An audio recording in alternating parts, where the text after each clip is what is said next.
di nga am xaru tabaski di nga tay gàjj sax ci xeex la bokk gàjj ci xeex la bokk di nga booy xeex ko xam ne da ëpp doole toutes les positions sont bonnes gàjj mbëkk tout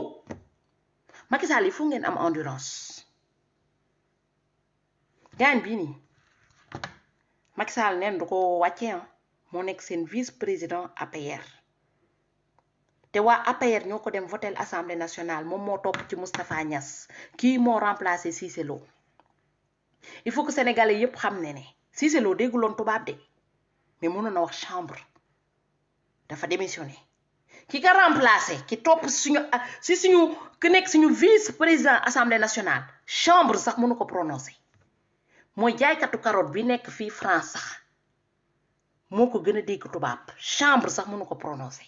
kooku la ñu Macky Sall tànnal ak waa APR te ay nit ñoo demoon votel ko dañ ko votel à l'unanimité parce que kii du opposition bee ko votel parce que assemblée nationale Macky Sall moo fa ëpp député may wax sénégalais yépp yi dem di voté yi municipal yi am na importance boo leen dem di voté ji xool leen bu baax ki ngeen di voté may woo waa Fuuta ku mën a traduire vidéo bi naka traduire seen doom yi ñu ngi leen di dóor Macky Sall mu ngi leen di torturer municipal yaa ngi ñëw dem leen ngeen voté keneen ku dul Macky Sall Macky Sall yéen buggu leen Fuuta ndax bu leen buggoon seen doom yi duñu def ay kilomètres pour dem jàng ji école yenn xale yi jànguñu école yenn dëkk yi amuñu sax teen dañuy def ay kilomètres pour dem rooti ji forage loolu yépp manqué leen Fuuta tey inondation baa ngi ñëw Matam gis nga alpulaar yi nuñ doon sonnee ñu bari dañu perdre seen bétail yi ci yoon bi Macky Sall doomam il vit dans de très bonnes conditions pour rien au monde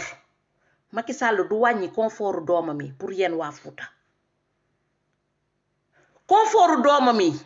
pour rien au monde du ko réduire pour ne ndeddo ko bandum yéen ñi nekk Fuuta yëpp Macky Sall benn voix la am Macky Sall boo ci calculer Marème Faye Sall dina voter Macky Sall ñetti doom la am mooy 5 voix la am yu sûr yu nekk ci famille am après on va parler du reste de la famille bu ñu calculer ñi nekk Fuuta yëpp boo leen newee non Macky Sall waxuñu ngeen dem voter keneen de voter leen doomu Fuuta xale yi fa nekk jàng am compétence ñi nga xam te ne tey jii xam nañu yéen li ngeen di dundu boo leen jëlee benn nit bu ndaw boo leen fal Fuuta boo xam te ne ci yéen la bokk kooku bu paree bu demee toog assemblée nationale kooku dina leen dimbale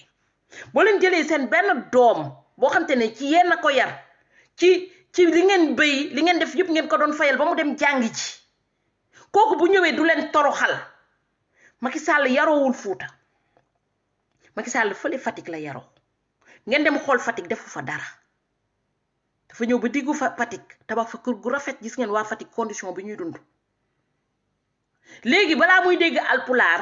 mooy élection yi jot bu élection yi passé mu fàtte leen élection bi ñëwaat encore bu paree mu dugal leen ci néeg defar leen ay ceeb jox leen ngeen lekk ba pare ngeen tàcc ko mu jox leen quelques 1000 francs 2000 francs ak tissu ngeen dem votel ko boo leen paree ngeen delluwaat ñi ngeen di def vidéo bi il faut ngeen traduire ko alpulaar yi nekk fële na li Fuuta ñu xam ne ni Sénégal kenn bañu leen on est tous au même pied d'égalité yéen da ngeen nekk ñi nga xamante ne ñun suñu carte électeur benn la maam benn séeréer benn voix benn alpulaar benn voix benn joolaa benn voix amul privilège amul séparation bu leen nangu Macky Sall duñu séparé parce que Macky Sall bu paree fii gouvernement bi day jël jabaram ak ay doomam mu dem beneen dëkk comme ni Abdou Diouf defoon yéenay des Fuuta seen doom yi ñooy sonn duñu am avenir yéenay nekkaat encore di wër liggéey te doo leen ko amoo leen benn infrastructure ci dëkk bi boo leen di dem di voter leen ki nga xamante ne bu ñëwee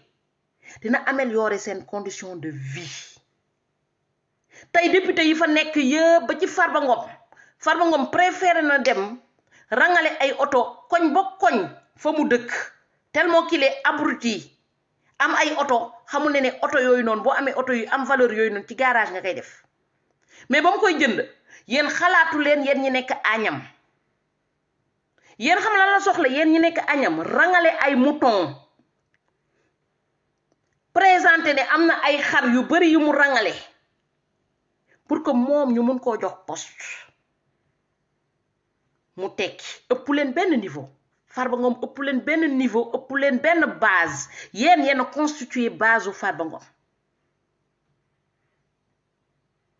tey nag il faut qu'on remette les pendules à l'heure boo leen ko defulee tey bu subaa di ngeen sonn paawu alpulaar bi fi nekkoon fii di xeexal Macky Sall dañ ko doon dóor matin midi soir ndax Macky Sall bi mu gaañoo Macky Sall sax dimbalewu ko pour ñu yóbbu corps bi Sénégal fii lañ ko enterré dëj ba sax déplacé wul pour dem ca dëj ba il en a rien à foutre de vous en quelque sorte pa boobu noonu à l'occasion bu élection yi di jot vidéo yi ma defoon ak pa bi yépp ak ba mu doon xeex ak ñun yépp di dépendre Macky Sall dinaa ko fi teg pa bu baax mais Macky Sall dafa dugg ci yuuram yi ba mu def ndedd ko bandum ba sacrifier àddunaam ngir Macky Sall te ba mu gaañoo Macky Sall faalewu ko kooku luñ koy dóor ngir Macky Sall dóoruñu ko sax doomu Macky Sall mosul génn ci mbedd ba ñu sànni ko xeer doomu Macky Sall bi mosul génn ci mbedd ba ñu saaga ko ay garde kooram la am pa boobu moo doon génn ñu di ko dóor di ko saaga ngir Macky Sall lu mu ci amu ci dara R4 sax Renault 4 sax amu ko ci te yàlla na suuf sedd ci kaw moo tax kaw boo leen di xeexal leen ngir seen dëkk bu leen xeexal ngir benn nit boo leen xeexalee ngir benn nit di ngeen sonn di ngeen torox mais dellu si waat di ne Barthélémy Diaz suñu frère boobu nekk Dakar il est jeune bu mu sacrifier àddunaam mukk ngir Khalifa Sall bi yóbboo ñu ne maam dafa seytaane wala seytaanewul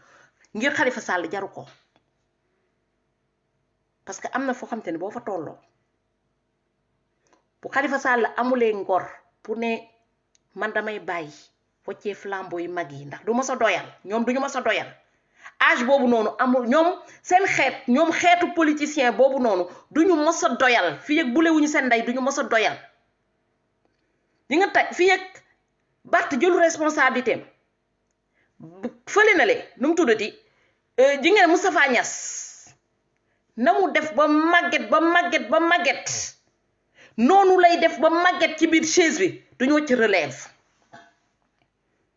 la preuve en est que Macky Sall parti politique am bari na ñu fa nekk yëpp balaa ngeen xam ne Macky Sall dafa iñaane leen yéen waa APR lu tax deful ni Senghor formé kenn ku nekk biir APR ne comme man jël naa sama wàll am naa tel âge damay wacc xale yi ñu jël relève ma dem sama yoon Macky Sall dafa iñaane leen yéen formé wu leen sax pour ngeen remplacer ko xalaatu xel daju ko sax mooy biir APR moom moo war a nekk chef ba mu xëy dee. Vous aviez eu ce problème-là avec d'autres présidents tey Macky Sall boo déggee mu ne ni oui ni non pourtant mënoon na def bu fekkoon ne il était démocrate parce que fii dans les partis démocratiques élection buy ñëw dañuy def primaire ñu tànn kan moo leen di représenter ci biir APR ñu ne Macky Sall de jeexal na 2 mandats la fi nekkoon dina ko empêcher sax muy fen ñu def seen primaire loolu ci suulisé la bokk primaire ngeen tànn keneen kuy remplacer Macky Sall ngeen préparé ko ci liggéey yi ba nga xam te ni kooku après day jël relève bi mais loolu mënoo leen ka sax def yéen waa APR mu am ñu mel ni député bii nii mooy vice président assemblée nationale bi ñoom ñoo waroon wax ne déedéet dëkk tubaab yi bu chaque élection normalement dañu war a def primaire ñu tànn kan la ñëpp ñooy tànn à l'unanimité ñu def vote primaire ñëpp ñu am carte de membre ñu ne diw la ñu votel comme ça du Macky Sall mooy tànn mais waa APR ñooy tànn kuy remplacer Macky Sall mu génn tranquillement mais loolu pour mu am day fekk ne président bi nekkul sàcc nekkul fenkat ruubewul dëkk bi mais tey munoo leen ko def yéen waa APR yéen seen biir rek bu fekkente ne ñi gaañ bi ñoom ñoo fa fees man j'aimerais bien boo leen remplacer Macky Sall sarax leen ñu rek ngeen tegal ñu fi koo xam te ne mun na wax maison mun na wax chambre c'est le strict minimum mu naan chambre bi nekk ci hôtel des députés chambre kii li muy défendre assemblée nationale loolu laa bëgg a xam est-ce que gaañ bi mun na lire on est en 2020 j'en suis sûr que bu ñu demee suñu assemblée nationale bi am na ñu fa toog mënuñu lire léegi ku mënu lire nee ngeen tubaab bu ñëwee rek dañuy nax mais bu fekkee ne ñu mënu lire dañuy teg ci table bi pour ñu signer ay contrat pétrole j'ai pitié de mon pays man dama yërëm Sénégal dama leen yërëm trop parce que lii ma gis groupe débiles mentaux yii ma gis ñii ma gis nii moo tax may wax Barthélémy Diaz il faut mu jël relève bi Ousmane Sonko il faut mu renforcer dose bi Ahmed Aïdara parce que ñooñu dañ leen gis ci terrain bi bu fait on les a vus sur le terrain gis nañ ñuy def parce que communication dafa baax lu mu dee Bart mu ngi ñuy won li muy def muy jëf mu ñuy gis mu ngi wax ak ñun ay wax yoo xam te mu ngi dugg suñu nopp yi suñu bopp yi bu mu foog ne li muy wax li muy def ñun gisuñu ko si on a vu on l'écoute li muy wax intéressé nañu moo tax buy génn télé c'est des milliers de Sénégalais qui sont là qui l'écoutent parce que xam nañ li muy wax amal na askanam njëriñ tey jeunesse boobu la ñuy wax ñu jóg xeex problème bi mooy xeex jeunes yi contre pas yi pour une simple raison c'est les jeunes qui doivent récupérer le pouvoir qui est entre les mains de ces vieux pervers tey fii defoo leen ka dëkk bi du bouger mètre da ngeen di jël seen responsabilité man tey dama leen di woo ngeen jël seen responsabilité prenez vos responsabilités xooleen niveau bi parce que quand on te dit un pays où Barthélémy Diaz il est maire ñu ne la kan moo nekk président de tous les maires du Sénégal ñun la cochon la mais tubaab yi man je me mets à la place des gens qui nous regardent tubaab bi bu ñu leen tegalee cochon tegal leen Barthélémy Diaz ñu ne cochon mooy représenté Barthélémy Diaz mooy président wu maire yu nekk Sénégal yëpp yéen ñun tubaab bi lan la ñuy wax au fait ngeen baal ma dafa am lu tuuti loo xamante ne dafa manqué cochon loo xamante ne man je trouve que ne c'est inadmissible qu'il soit le président de tous les maires du Sénégal ñu gestu gis vice-président wu Assemblée nationale mënu sax wax chambre c'est qu'il y a un problème il y a un sérieux problème dans le pays dëgg la français du suñu làkk mais dites-vous bien que français du suñu làkk mais ñun bu ñu génnee Sénégal di exprimer wu on parle avec des Français on parle avec d'autres Africains qui comprennent le français déjà si c'est loo doon ñu représenter rek au niveau de béton armé maa nuyu bu baax au niveau de Assemblée nationale rek problème la woon si c'est loo rek di ñu représenter rek problème la woon ñu génnee fii Cissé Lo ma foog ne keneen lañ fi tegaat koo xamante ne moo tax ne Cissé Lo waa APR dem indil ñu ki nga xamante ne mënul wax chambre lay wax chambre des députés xam naa bu yeggee ci entrée bi danaan dama ñëw jël sama chambre bi mais soo mënulee wax chambre tu dis sama néeg bi te t'es pas obligé parce que moo bi boo ko mënutee prononcer newal sama néeg bi léegi bu fekkee ne kii moo tane waa APR mooy seen député yëpp kii moo leen tane c'est que APR vous avez un sérieux problème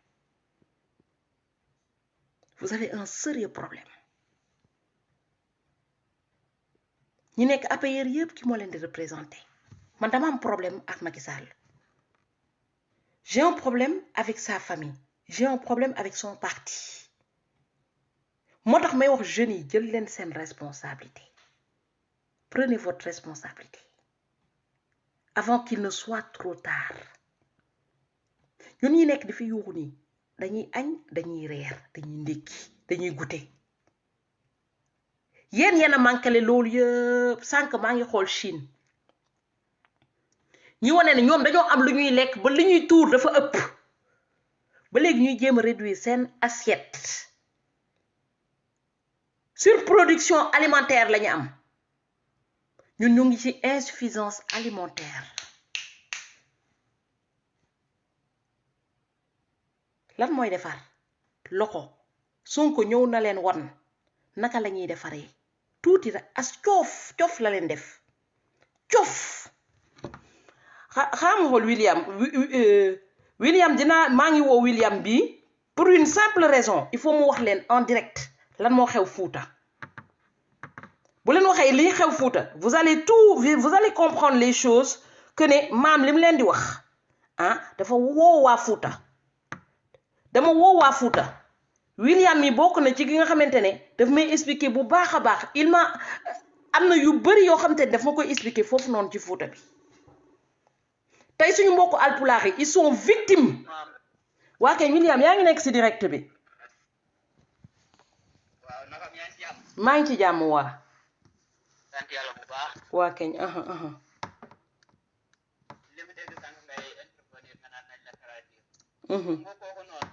ci lu mu wax ci gën a ñaaw sax nee na moom ak Farba Ngom rek ñoo fi nekk te kuréel boobu ñu amul sax bac di ñoom ñooy décider lu leen neex moo fi am lu ñu wax Macky Sall loolu lay def ñu am ay diplôme ñoo fi nekk te ñoom mënuñ ci décider dara kon réew boobu fan la jëm léegi gaan bi nee na moom ak Farba Ngom kese ñooy décider foofu noonu lu ñu wax moom la Macky Sall di def waaw di ñoom rek ñoo fi amul sax bac ci seen niveau ñoom ñaar rek ñoo fi amul ay diplôme te ñoom ñooy décider ci foofu lu leen wax loolu lay lu ñu wax loolu la Macky Sall di def d'accord léegi William li mu wax leer na nee na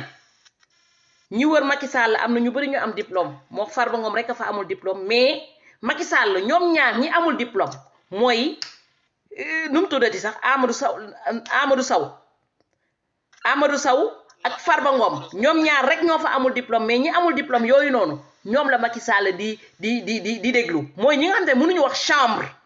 ñoom la Macky Sall di déglu mais ñi jàng école ñi nga xam te mën nañu bind mën nañu lire xam nañ lu dëkk bi di lire ñooñu Macky Sall du leen déglu mën nga wax la ca topp traduction bi foog naa leer na. loolu la wax ci vidéo bi nee na ñoom ñaar rek amul ay diplôme te moom Aliou Dembourou Sow ak Farba Ngom mais ñoom lu leen neex mooy am foofu ku leen di mere suñu bindee yóbbu nga Macky Sall day dàq ko même bu dee dafa am ay diplôme am ñoom lu leen neex moo fi am. d'accord kon xanaa ñoom dañoo war a jox Macky Sall benn saafara boo xamante ne moom ak Farba Ngom nee na moo Farba Ngom ku ñu bëgg Macky Sall dàq leen Macky Sall da leen di dàq mooy ñun pour ñun 15 millions d'habitants yi ci 15 millions d'habitants yi ñaari nit yooyu rek la ci Macky Sall di déglu am mel ni ñaari nit yooyu rek ñooy voté ñoo am droit à la parole ñeneen ñi Macky Sall du leen déglu te que ku nekk foofu APR bu fekkente ne da leen a tooñ ñoom ñaar wala mu def fa naka su dul ñoom ñaar bu ñu demee boole Macky Sall da leen di dàq boobu leer na mun nga waxaat yeneen maa lay dégg ñu ngi lay déglu. loolu la wax vidéo am moom Aliou Dembourou Sow ba pare neen nguur ku ko am bu ko seetaan ku leen bëgg gumloo Macky Sall mu ngi si deuxième mandat xam leen di leen nag ba pare mu bëgg nag nit ñi mu nit Macky Sall bind na conseil constitutionnel ne conseil constitutionnel nee nañu mandat sept ans bi bokku ci mandat 5 ans ngeen nekk yéen ngeen premier mandat par la force da ngeen defaat beneen mandat mu nekk ñaari mandat yu teg loo man nag dama jàpp ba mandat yu teg loolu kon ba pare nag ne ku fi ñëw bugg leen gumloo yéen ngeen si deuxième mandat jël leen jaasi ngeen xeex ak moom Macky Sall su paree ngeen fekk formé ngeen Abdoulaye Daouda Diallo moom mu ñëw remplacer ba pare bugg si indi yeneen xeex loo xamante ne ñun zone yi ñu ngi ko xeex ñu ngi si xeex guddi suba ak ngoon ñu bëgg gumloo nit ñi gis ko Macky Sall ñàkkee nguur gi pôle yi dootuñu bokk ci réew mi ñoom ay dox ndeen la ñuy nekk li xew Mali loolu mooy xew foofu ñu gumloo nit ñi loo xamante ni kenn xamul lan la. d'accord léegi nag boobu xaama traduire ko léegi gaañ bi nee na Macky Sall ci premier mandat wam la nekk conseil constitutionnel validé na xam nga que ne premier mandat wam la nekk am na droit def beneen deuxième mandat bi moo nekk 2024 nee na bu paree mu paas ko Amadou Ba te nee na pël yi nañu jóg parce que bu ñu ko jàppalewul moom Macky Sall ñun bu ñu parewee bu fi nekkatulee président ñun dañuy génnee pël yi ci dëkk bi commencé di leen dóor li xaw Mali mooy am Sénégal léegi nag comme da ko wax ca alpulaar man traduire naa leen ko parce que man dama am samay xaritu alpulaar yoo xamante ne mën nañ ma wax li xew ca dëkk ba te ñooñu dañoo ànd ak ñun ci xeex bi ndax dañoo nite di def yëfu nit xam nañ ne monde bu ñu nekk nii tout le monde est égaux tey monde bu ñu nekk nii alpulaar yi dañ ci am droit séeréer yi am ci droit joolaa yi am ci droit tey yëfu dof yeneen Macky Sall bëgg a gëmloo ak kooku noonu pour mën a préserver nguur bi c'est pour leur intérêt personnel William mun nga yeggali parce que traduire naa ko ba mu mët foog naa ne ñëpp dinañu dégg comprendre bu baax a baax William bii nag Fuuta la dëkk bu leen lu mu leen traduire ci affaire bi rek c'est traduction exacte mun nga continuer William. après nag ci la ne jël leen seen jaasi ku ñëw fi bugg leen gumloo kii ku ñëw bugg leen gumloo Macky Sall mu ngi deuxième mandat jël leen jaasi ngeen xeex ak ñoom nguur nag ku ko am dañ koy téye ba mu dëgër ndax gis ngeen lu dal waa PDS ñoom ñëpp tas nañu ñuy dem na fee ñuy dem na fii kon nag su yëppoo ngeen jàpp ak nguur ba mu dee su ngeen Macky Sall su paree si beneen mandat bi ñëw fekk formel Abdoulaye Daouda Diallo yéen réew mi yeggale comme noonu la kon soo xool ay waxam mu ngi wax boo xamante ni danger la parce que mu ngi bëgg indi ay waaso ak nguur kii ñoo ko war a yore yeneen ñu war a ñu ko yore man nag en tant que Haalpulaar juddu si samay maam yëpp Sow lañu sant amul ku si sant Sow yàgg naa ko xeex ay affaire waaso ay affaire diini man man li mu gëm suñuy xeexal pour réew mi nañu xeexal pour réew mi suñuy wax leneen ñu wax leneen mais ñu bañ boole réew mi.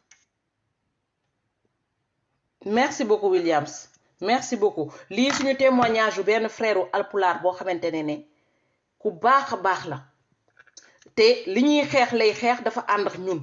moo tax tamit bu ñuy def suñuy communication bu ñu xas ethnie parce que ci séeréer yi am na ñu mel ni Amadou Sow bi nga xamante ne mun nañu tas dëkk bi seytaane yi dañoo rax ci ethnie yi yépp ay penda ba am na fu nekk foo dem rek am na penda ba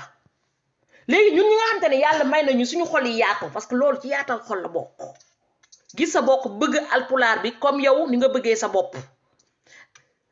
alpulaar bi bëgg séeréer bi comme ni mu bëggee boppam parce que jamono dafay évoluer Macky Sall lim leen di wax xam na ni du dëgg parce que bu fekkonte ne tey jii nii Sénégal boobu moo amoon moom du takk Marème Faye Sall bàyyi Marème Faye Sall du am doom ak alpulaar tey le monde évolue tellement que séeréer joolaa alpulaar ñëppay sëyante Sénégal amatul kër gooy dem te amuñu mbokk alpulaar amuñu mbokk ñun ñooy dugalante léegi nag ñun toll ci monde boo xamante ne ñun ñu ngi sëyante suñu biir di amante doom suñu biir Macky Sall la ñëw mooy on a évolué dañu dugg ci monde boo xamante ne ñëpp a évolué Macky Sall bëgg ñu delloo il y a 40 ans en arrière diviser ñu loolu la ñuy wax diviser loolu nag ku mel noonu ci dëkk waa mun nga delluwaat waa Aliou Williams ku mel noonu ci dëkk waa dëkk bi yëpp ñoo war a jóg dem affronter ka parce que boo tolloo ci Sénégal boo xamante ne amoon na ay temps alpulaar ak alpulaar mooy sëy séeréer ak séeréer mooy sëy ñuy dem ba nga xamante ne ñun ñëpp ñuy sëyante di dugalante c'est dans le bon sens ñun ñëpp ñuy àndandoo di defar Sénégal di poser pierre ensemble ba ñu toll en 2020 ku mel ni Macky Sall ñëw ne ñi li maamam yeex nijaayam yi yëpp boole woon day jël tas ko diviser Macky Sall naa la fàttali ko ne yow bu fekkonte ne division boobu nga fa fekk Fatick ba nga xamante ne ay séeréer kese ñoo fa nekk duñu dem di la votel yow nga nekk minorité ñu du votel la yow alpulaar bi tey Amadou Sow bii nii Amadou Sow bii nii il faut que ñu wax ko dëgg parce que tey moom nee na alpulaar yi yépp jóg jël seen jaase parce que bu ñu fi génnee Macky Sall dañuy ñëw attaqué alpulaar yi yéen mos ngeen dégg Sénégal ñu gis ne kenn jóg na dem rey ji benn alpulaar mosuma gis benn séeréer jóg ne damay dem rey ji alpulaar mosuma gis alpulaar jóg ne damay dem rey ji séeréer ndax séeréer la léegi yéen ngeen ñëw fekk dëkk boo xam te dafa am harmonie alpulaar bi di nopp séeréer bi ñuy sëy alpulaar bi di nopp joolaa bi ñuy sëy ñuy amante doom léegi yow nga fekk dëkk boobu noonu nga ne dee danga koy diviser léegi pour jël alpulaar yi séparer leen ak yeneen race yi parce que yeneen dëkk yi ñoom am nañu problème mais yeneen dëkk yi bu fekkee ne seen xol dafa xat ba accepté wuñu alpulaar yi accepté wuñu yeneen xeet yi ñun suñu alpulaaru dëkk ñun dañ ñu accepté leen te tey il faut que ñu defaraat communication boobu noonu ni mu gën a gaawee parce que lavage de cerveau bu ñuy nekk di def fële Fuuta di dem di waxtaan ak waa Fuuta di nekk di diviser parce que il parle une langue que nous on ne parle pas on ne maîtrise pas Macky Sall dem na ba ci télévision mu naan dañuy humilier alpulaar yi ci tubaab yi et que moom dafa ñëw pour redonner leen beneen air beneen daraja mais Sénégal kenn mosu fa humilier alpulaar Djibo Ka moo ko bokkoon na ci gouvernement bi kan moo fi mos a humilier alpulaar kan moo fi jékki-jékki ne man duma may sama doom ndax alpulaar la tey bu ñu ne discrimination sax man gis naa nit muy discriminer wu ci beneen côté mais tey ak monde bu ñu toll nii xale bu jigéen séeréer bu fi nopp alpulaar yaayam sañu ko ne bul dem sa yëx moom ndax alpulaar la alpulaar bu fi nopp séeréer amul kenn kuy am makaaba ne ko déedéet bu sa yëx moom la preuve en est que Macky Sall mënul dem takk jabar bu tudd Marème Faye Sall bàyyu Marème Faye Sall nekk séeréer mu ñëw ba tollu fii jur ay doom yoo xamante ne tey jii deretu séeréer mu ngi seen biir mu bëgg a gëmloo ne tey moom bu fi jógee alpulaar yi dañuy torox yow Macky Sall loo defar alpulaar yi au contraire yow ba nga nekkee ci gouvernement bi la alpulaar yi gën a torox parce que inondation bi am Podor ay alpulaar ñoo fa nekk di xëcc seeni nag ndeysaan di daw wax moom sa yaram day daw sax yow génnewoo sax benn genre discours sax de massa pour wax jëloo sax sa oto nga ne xaama daw directement Podor na foofu je suis majoritaire pour dem xooli ji condition yi ñuy dund nga gis fleuve bi di jël seen kër yi nii ñuy jooy di yuuxu wàllu yow demoo jàppale leen ci sa nguur defoo dara pour améliorer leurs conditions nga ne yow boo fi jógewee bu ñu joxee pays bi beneen alpulaar yi dañuy sorox tey la alpulaar yi gën a sonn tey lañu sonn yow boo fi jógee dinañ am jàmm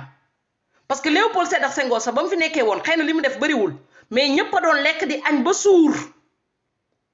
tey boo leen demee ci prison yi aussi bien ñu ngi toroxal Assane Diouf boo leen demee ci prison yi ay doomu alpulaar ñu ngi fa ñu di leen toroxal matin midi soir di leen dóor di leen def loo yu fu góor jigéen di leen def lu nekk ci prison yi Macky Sall faalewu leen ci diaspora bi ay doomu alpulaar ñu ngi fiy gaañu lu mu leen di wax ne yéen mu ngi leen di jàppalewu leen de yónneewul xaalis de faalewu leen yéen ak ñun ñoo yem bokk li mu soxla mooy seen carte électeur bi rek ngeen ne ko cabax dugal ko ci urne bi mu xaaraat ba prochaine élection mu gëmloo ne waaw man alpulaar